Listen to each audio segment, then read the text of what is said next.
Okay, this is the long-awaited Archetypes, Tavern Tales Archetypes uh, video.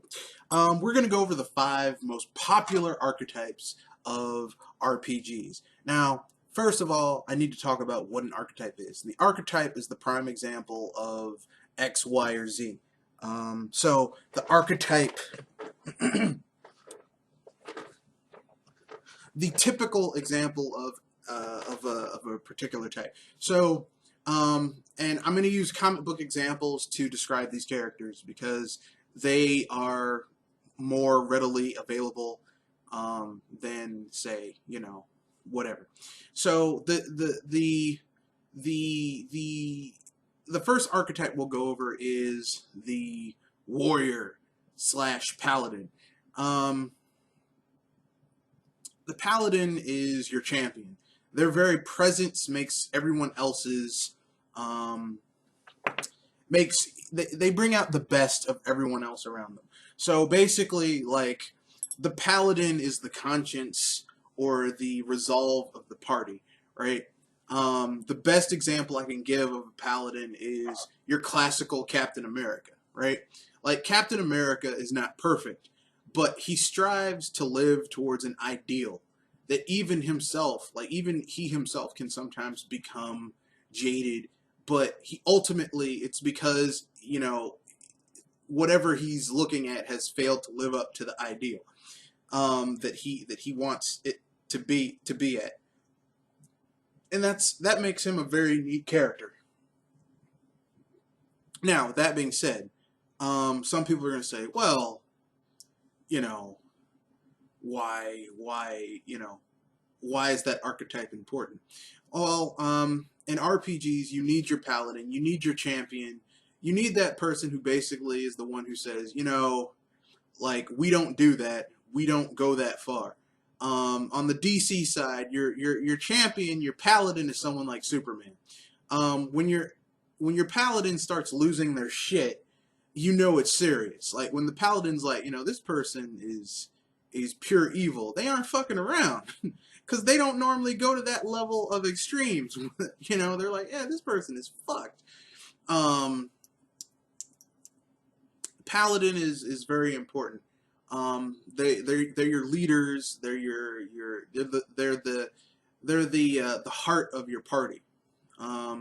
Very important in what they do. Um, and some people say they're goody goodies, which is true. They are goody goodies, but I mean, you need those type of people in the world, both in the real world and in RPGs. You need you need that guy who's like, you've gone too far this time. You need that guy, right? So then you have the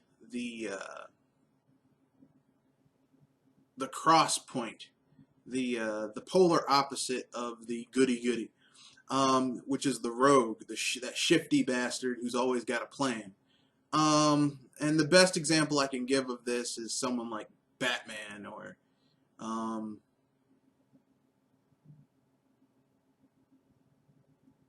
Black Panther, Nick Fury. These are people who always have a plan. Like, no matter how fucked up shit is, they have a plan. Like, they always have a way out. They always have backup plans for their backup plans, which they themselves have backup plans. They don't really meet problems head on. They always have they're champions of lateral thinking.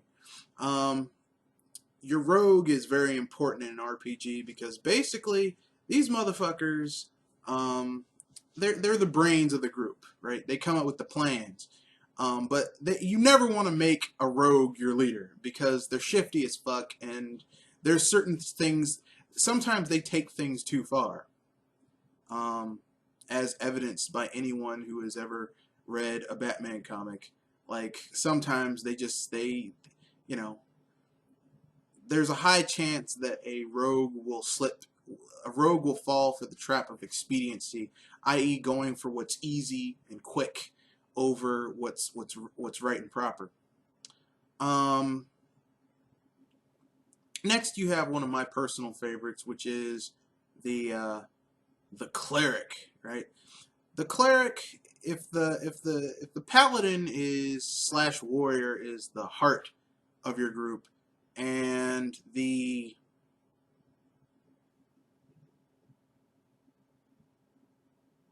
rogue is the brains, then I would have to say the cleric, your healer, they're the backbone. Really, if you don't have your backbone working, then everything else is going to fall apart.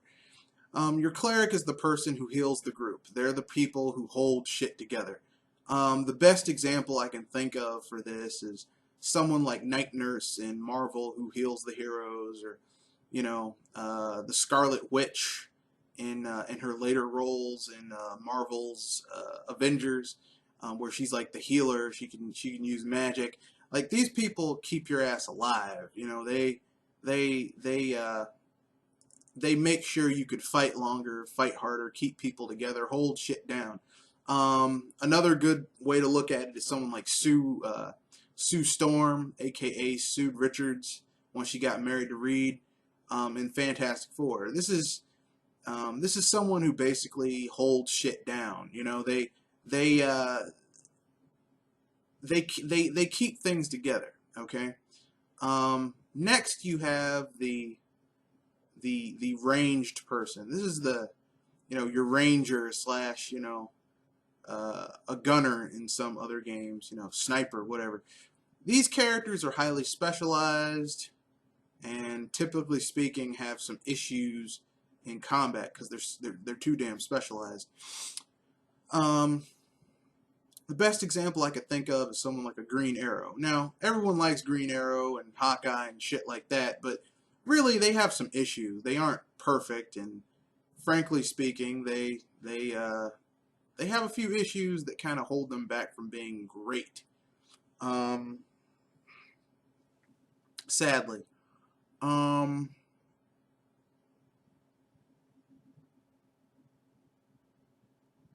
Their highly specialized nature makes them good in certain forms of combat.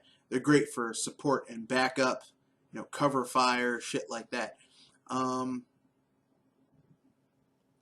Which leads to our last category of archetypes, which is perhaps probably the most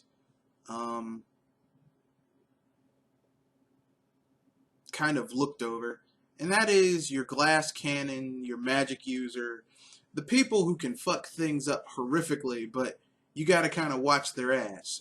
You have to watch their back. The best example I can give of this is someone like a Storm, or Johnny Storm from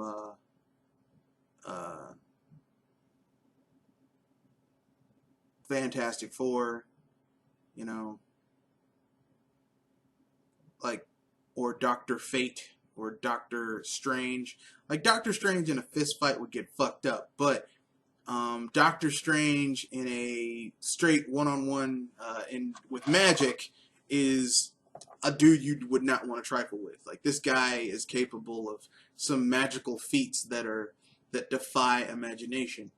Now, the reason I talk about these archetypes is because in RPGs, tabletop RPGs, we all tend to fall into these archetypes. Like, let's say you're playing, I'm going to use Chrono Trigger, right?